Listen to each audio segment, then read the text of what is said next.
Jó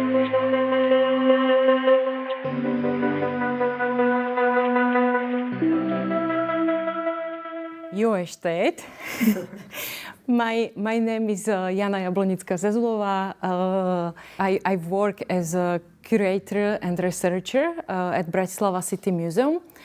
And I have been active in advocacy for queer rights more than 10 years.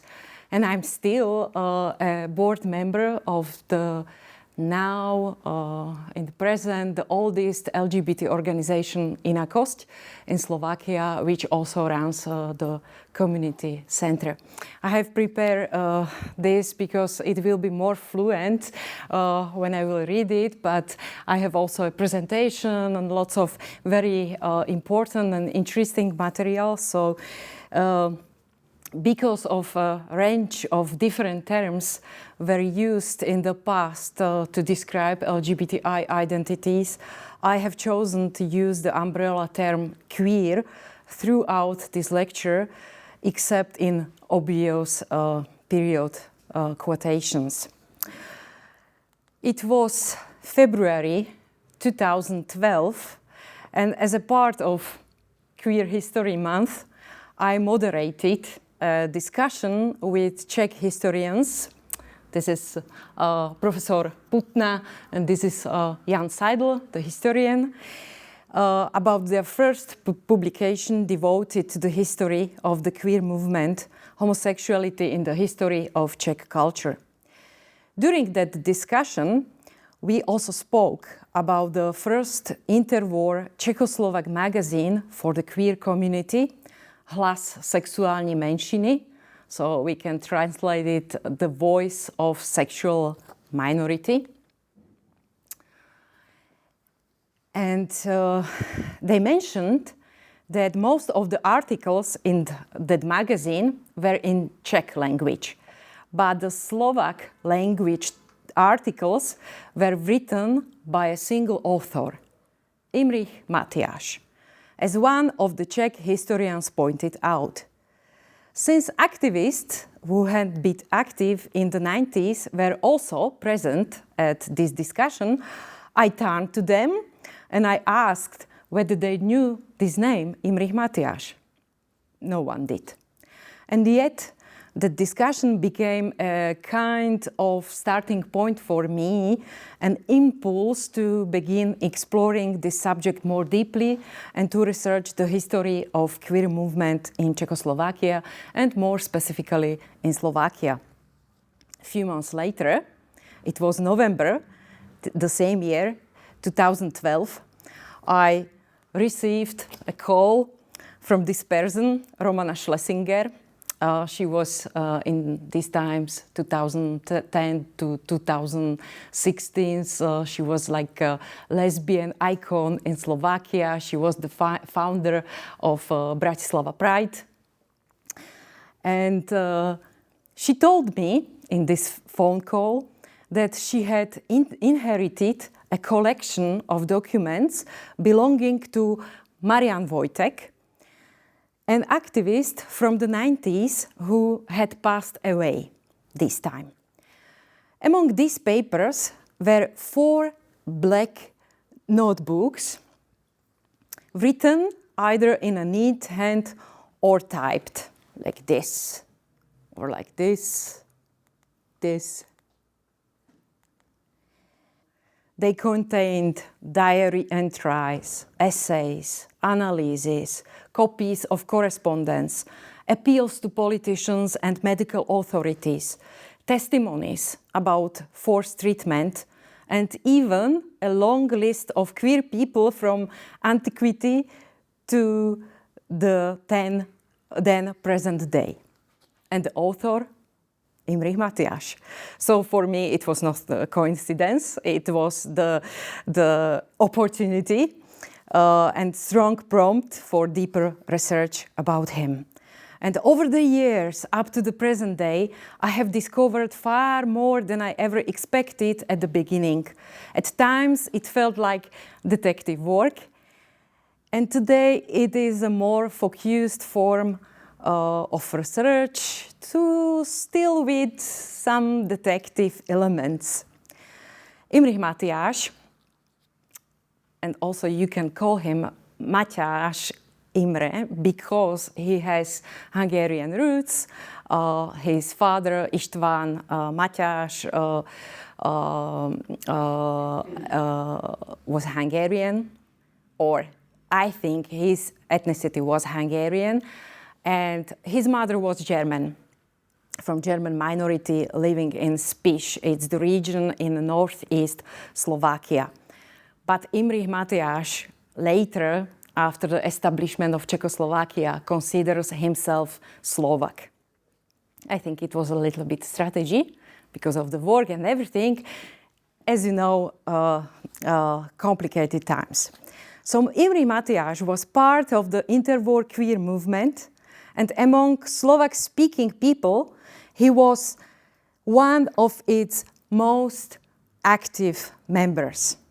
He frequently contributed articles to Hlas sexuálne menšiny, so to the Voice, supported the movement financially, helped members of the community who had come into conflict with the law, and actively sought support from lawyers, doctors, public figures, and respected authorities in order to contribute to the decriminalization of homosexuality. In short, that is how we might describe his activism. Legally, the situation in Slovakia was the same as here in Hungary. Even after the creation of Czechoslovakia, the Hungarian Penal Code of 1878 remained in force, including the section 241. The Czech lands, meanwhile, followed the Austrian Penal Code and even stricter provision criminalizing intimate relations between persons of the same sex. And the goal of the interwar movement in Czechoslovakia was to abolish these provisions and achieve equal standing for homosexual people in relation to the majority society. This legal duality, how we called it, was supposed to be temporary. A new penal code began to be prepared already in the 20s, and people from the interwar queer movement, Matyáš included, tried to ensure that the authors of the new legislation would listen to them. In 1937, partial decriminalization would probably have taken place. However, before the outbreak of the Second World War and the breakup of the Republic, the new proposal never entered into force. After this brief description of legal situation, let's return to Matyáš. Imrich Matyáš was born on April 24, 1896 in Spišská Nová Ves, so it's the Spiš region in the northeast Slovakia. He studied at secondary school in Žilina, and like many young men of his generation, he was drafted to the front, where he was wounded. Immediately after the establishment of Czechoslovakia, he moved to Bratislava for work, and Bratislava remained his home until the end of his life. He worked all his life until retirement in the Office for Social and Pension Insurance in various clerical positions. His activist work was, as is often the case even today, wide-ranging. In one of the volumes he compiled in the 60s, he summarized his life work in the following way. So he described his activism in the third person. He writes about himself in third person. So this is his words. Under his full name, he published in Hlas a whole series of articles, sharp critiques directed against Section 241 of the Penal Code. For many years, he provided financial support both to the journal and to the movement. He regularly organized lectures almost every month within a small circle where the question of homosexuality was also discussed. He promoted and distributed Hlas and recruited new subscribers for it. And he sent this magazine, free of charge, to leading medical and scholarly figures in Slovakia, as well as the courts and to certain judges. In cases involving Section 241 of the Penal Code, he provided the accused with the free advice and legal guidance. At every opportunity, in offices, at police stations, elsewhere, he offered a scholarly explanation of the nature of homosexuality and forcefully denounced the unjust Section 241 of the Penal Code. He remained in constant contact with the movement in Berlin and applied the findings of science in this field within our own country.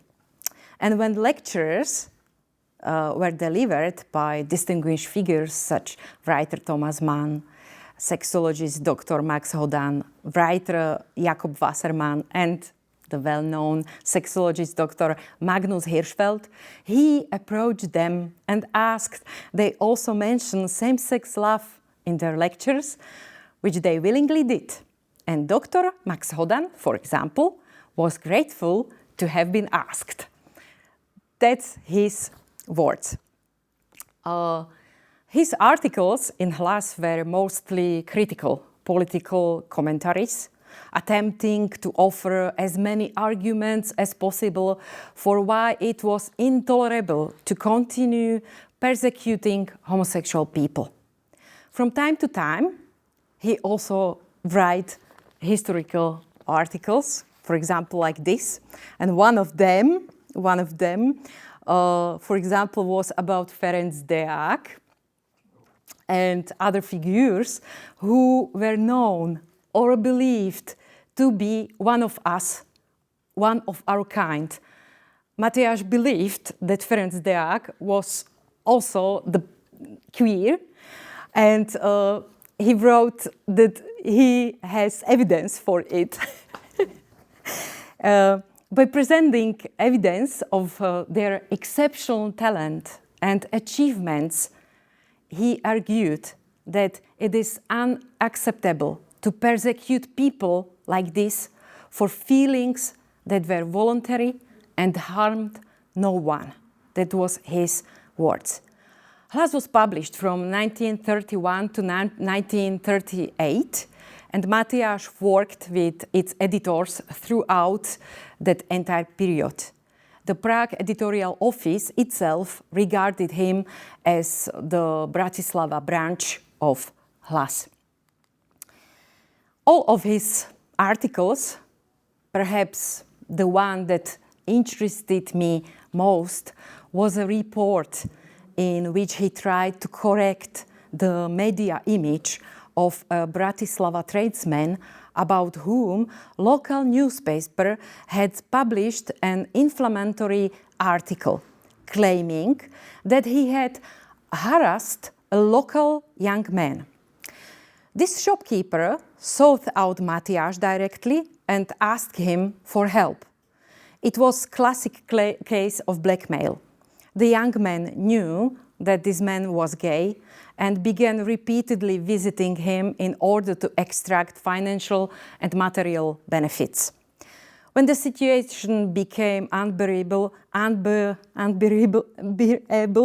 the shopkeeper contacted Matyáš.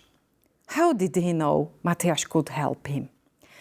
Presumably, he either knew him personally or someone recommended him. At the very last, among people in the community, it must have been known that Matyáš was capable of helping. Matyáš contacted people in the blackmailer's circle and bribed them in order to discover the true course of the events.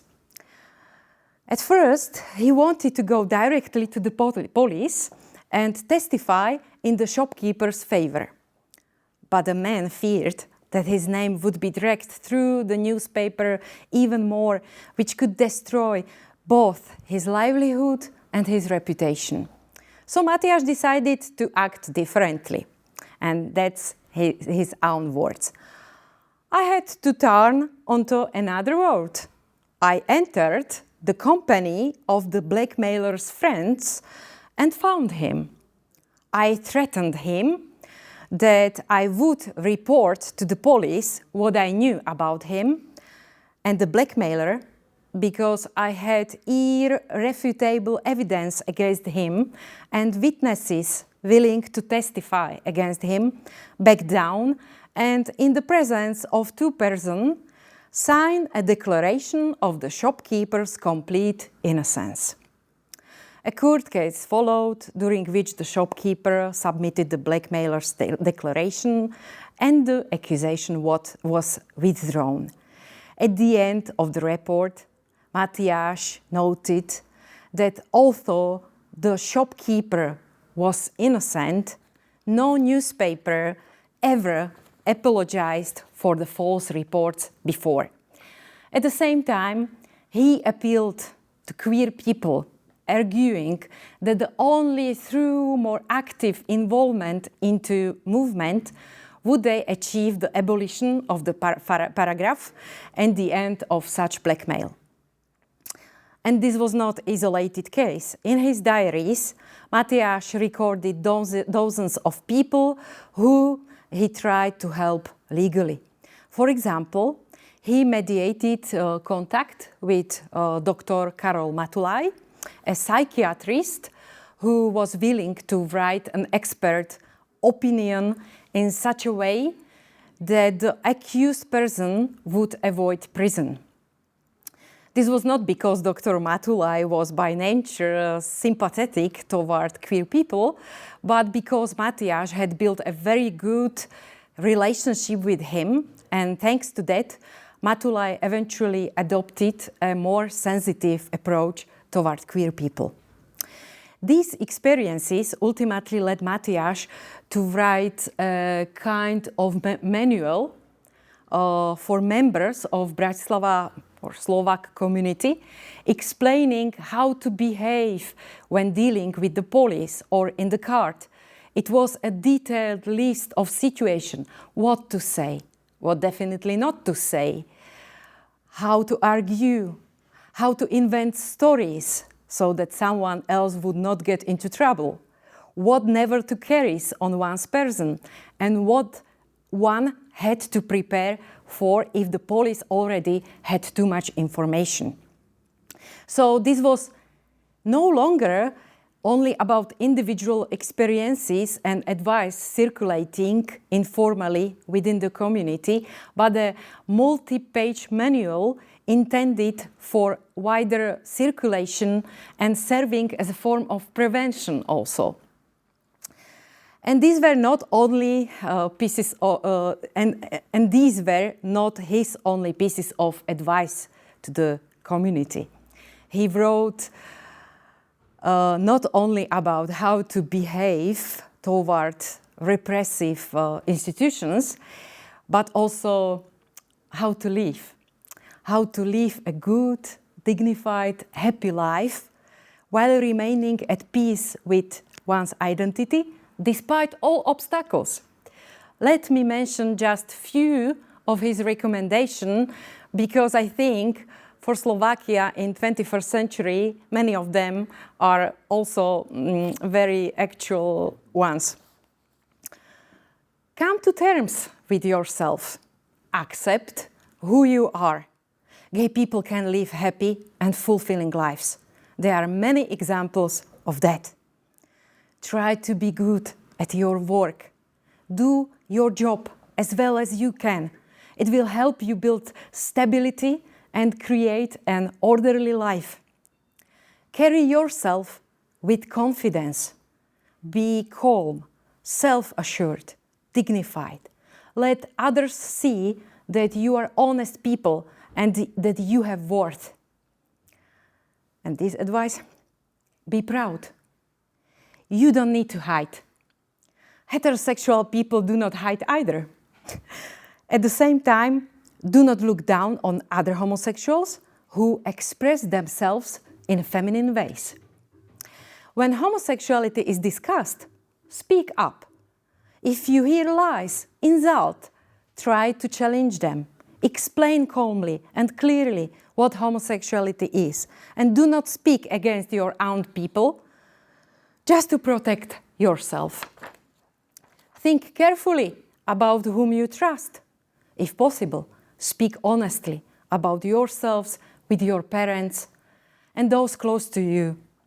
And at the same time, do not enter marriage just to satisfy social expectations and reject attempts to cure homosexuality. During police questioning, remain calm. Be thoughtful and dignified. Do not betray other homosexuals.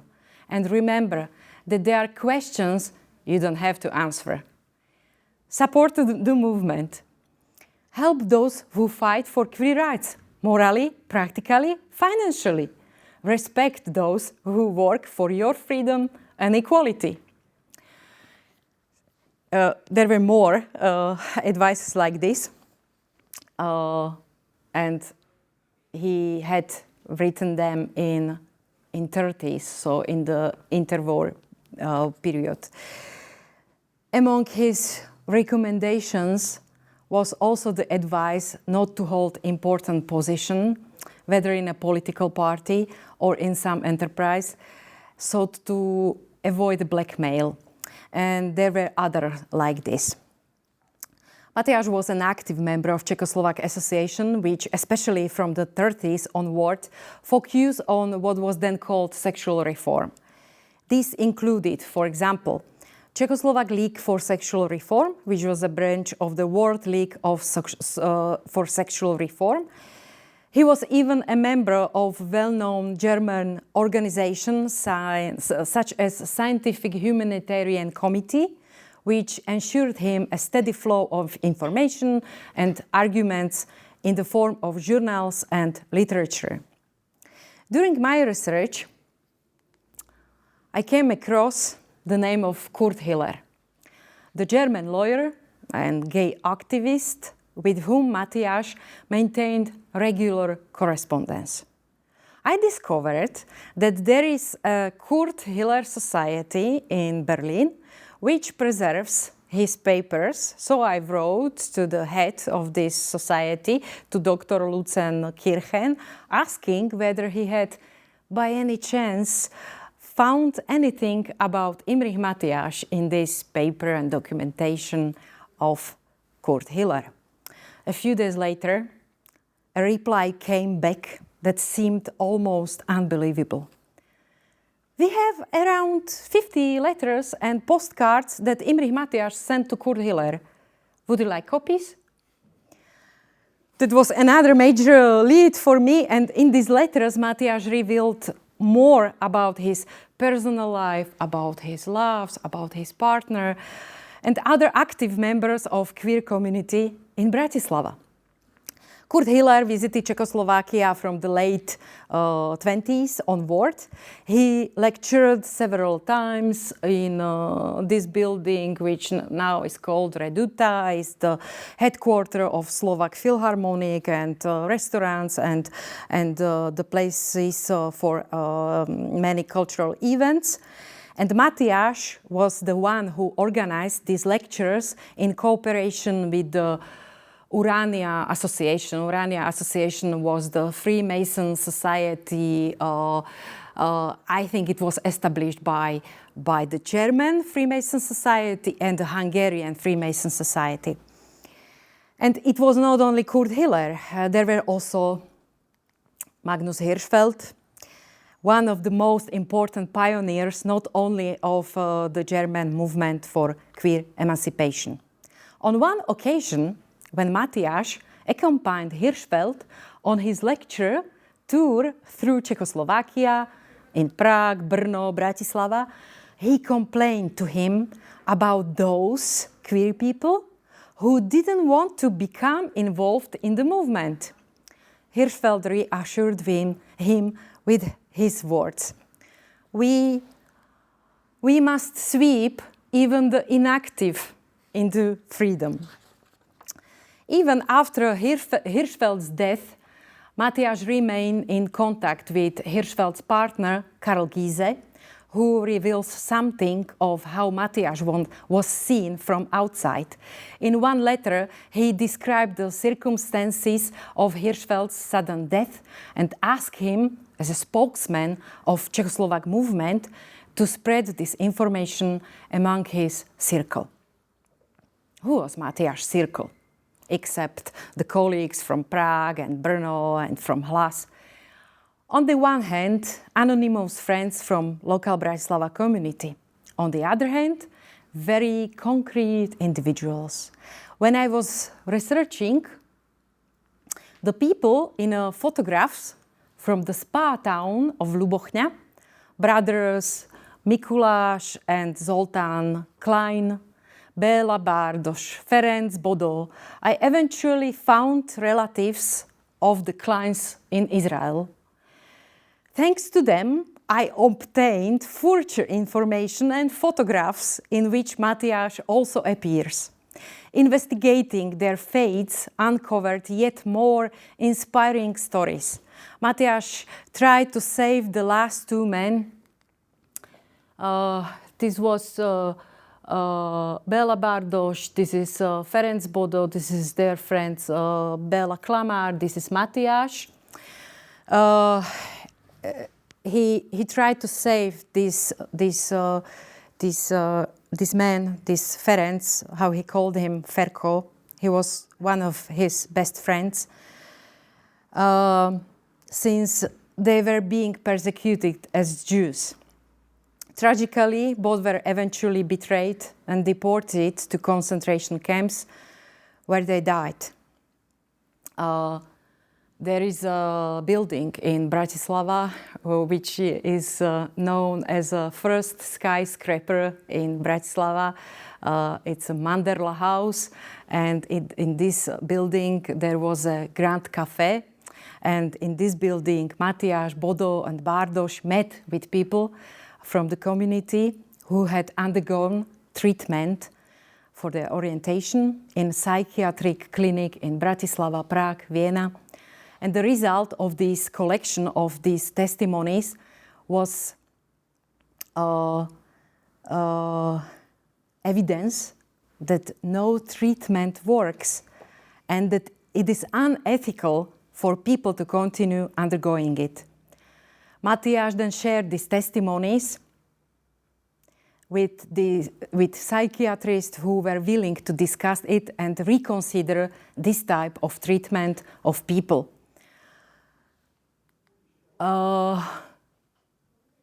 From Kleins or their descendants, they are living in Israel. I have many photos of Ferenc Bodo. So I tried to find out more of Ferenc Bodo, who was born as Ferenc Braun in Pécs, in Jewish family. Then in 20s he started a new life in Bratislava. He works as a representative of Klein's constructive company in Slovakia. And then Matyáš in 40s tried to hide him in his apartment. Then he managed in some way to seek for him some asylum in Nové Zámky. And then in that time it was the part of Hungary, Nové Zámky, Ersek Újvar. But Ferenc Bodo was betrayed by some local, and he was deported again to Slovakia, to the detention center in Nitra.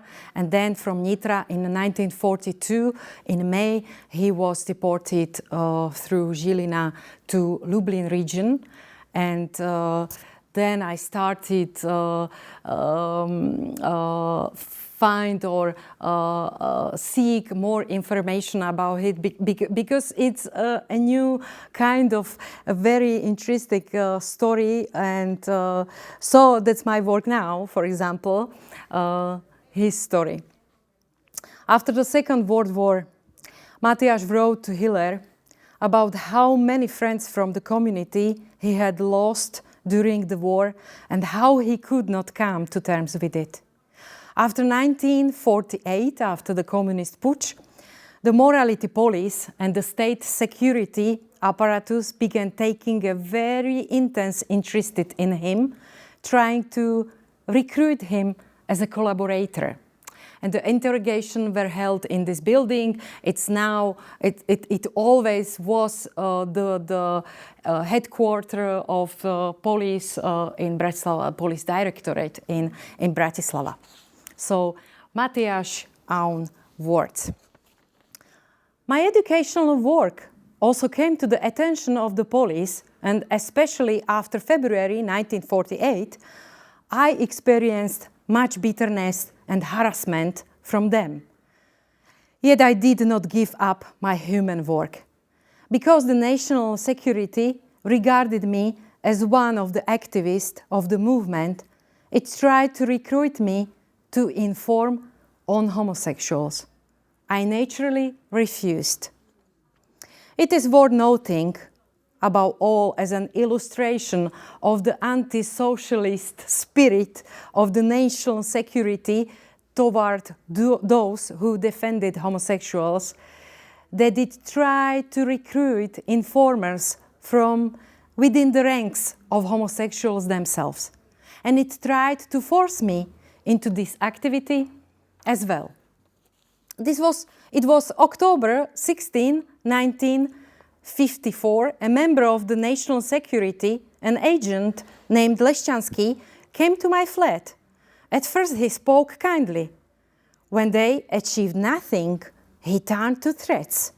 He urged me to reveal homosexual acts by name, that is, to denounce at least 50 persons who were homosexual. And then he said, nothing would happen to me, and I could continue with my things, meaning my lectures on sexual matters. His efforts failed, but that was not the end of their attempts to soften me up. The following week, I was summoned again for an identity check. Those were the exact words written on the notice. Suspecting nothing, I was greatly surprised to find myself once more face to face with the same detective who had visited me at the flat.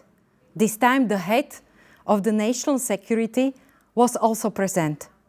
During an interrogation lasting 3.5 hours, they tried to win me over their service. They gave me 20 minutes to decide whether I would give them information. Again, they demanded that I write down at least 50 homosexually inclined persons. The police were informed about everything, but they could not have known of any punishable offenses simply because I had committed no one. Even so, they described my activity as undermining public morality. They did so because female colleagues, as well as engaged couples, used to visit me. The investigators tried to persuade me that even such visits amounted to endangering public morals. Of course, they were nothing of the kind. During the interrogation, I was also threatened that if I refused to be of assistance, I would be deported to a remote village in the east of Slovakia, where you can lecture the sparrows on your nonsense about homosexuality. They added that my pension would be reduced to 190 crowns a month, to the level of a social allowance. They also threatened to publish things about me in the newspaper. And when they didn't make me yell, they showered me with insults. At one point they said, "Stand in the corner, I slap you a few times." But they didn't beat me. They also used words so vile that this paper cannot bear them. Again, they pressed me to inform on others. They placed a sheet of paper before me and demanded the names of homosexuals, telling me not to spare even highly placed homosexuals. it was really those imported ones they were after. Rumors had long circulated about allegedly influential, prominent officials of certain political party who were said to be of that dispositions. But I knew nothing about them. I didn't know them, and I had never wished to know them. I'm not so sure, but I think he tries to save them, and yeah. They searched my body, forced me to empty my pockets, and carefully inspected everything I had with me. Yet they could extract no information from me. They could not prove any punishable act against me, nor had I committed the offense referred to in section 241 of the Criminal Code. What they accused me of was simply not conduct contrary to criminal law. Their effort to force me to betray those for whom I had stood up for nearly 40 years was in vain. They didn't achieve their aim. In the end, they drove me from the room with the words, "Get out, you faggot." From the time until today, that is until 25 November 1956, I have had the pleasure only twice of being visited by district policemen who asked how I was living, what I was doing, what I was living on, and whether I have ever been convicted. I have never been convicted. But now I have grown used to it, and I'm prepared for future visits and interrogations of the same kind. Yet Matyáš didn't stop organizing the lectures on homosexuality. He also continued sending letters and petitions to the leadership of Communist Party, asking them to fulfill the promise they had made in the 30s that once they came to power, they would abolish the provisions criminalizing same-sex relations. In 1950, the relevant provisions were unified, and paragraph 241 was now valid for the whole Republic, criminalizing same-sex relations between both men and women. Matyáš persisted in his efforts, highly isolated, deeply individual as they were, and once again appealed to scientific authorities for help. In 1961, partial decriminalization finally did take place when same-sex relations from the age of 18 ceased to be punishable. On that day, Matyáš wrote in his diary that this was certainly a human step forward to not a complete one. In his own proposals, he argued that acts of hatred directed against homosexual people should instead be punished. Acts which have indeed been punishable in Slovakia since 2013. Matyáš continued corresponding with Hitler, but this only deepened his problems with the police. During the 60s, he decided to write down his memories of his activism and call them his testament. According to one of Matyáš's acquaintances, he decided to divide these notebooks among several members of queer community in Bratislava that met in certain cafes and bars. I personally met one of these men. He told me how he and other younger people simply didn't understand Matyáš. They couldn't see why it mattered so much to him to preserve the memory of the active interwar queer movement and its efforts.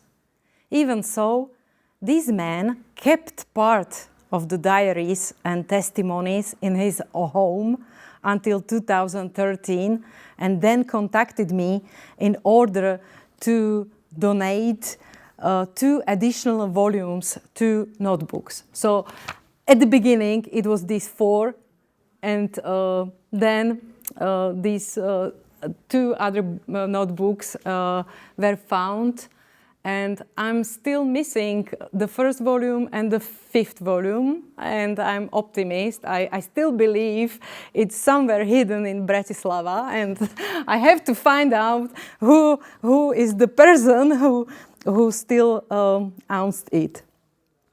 After a newspaper article, I was also contacted by part of Matyáš family, relatives descended from his sister. And she was really nice in the phone call because she said to me, Jana, don't be afraid. We have changed in family. Because, you know, my relatives, they were really, they didn't like Matyáš because he was gay, but we are now a new generation and we are okay and we are proud of him. So, but virtually nothing remained on Matyáš's legacy, his papers, books, photo albums, because I was like, you have photos, you have other correspondence, you have some books or some paintings or something I knew because I saw the photos in his notebooks. It was everything. His belongings had all been thrown away or sold off by the family. In 1974, after learning of an eye disease that was expected to lead to blindness, Matyáš took his own life in his apartment.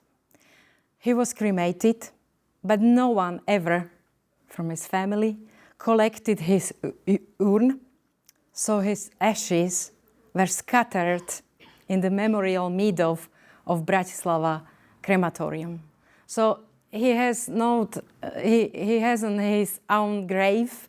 So the community and we as activists would come to the grave, and when I prepared the exhibition about him in 2014 and later in 2020, members of the queer community wrote to me saying how sad it was that they hadn't known his story when they were growing up. It would have helped them so much to know that they were not alone, not only in the present, but that they had their own people in the past too. My research on Imrich Matyáš is still not entirely finished.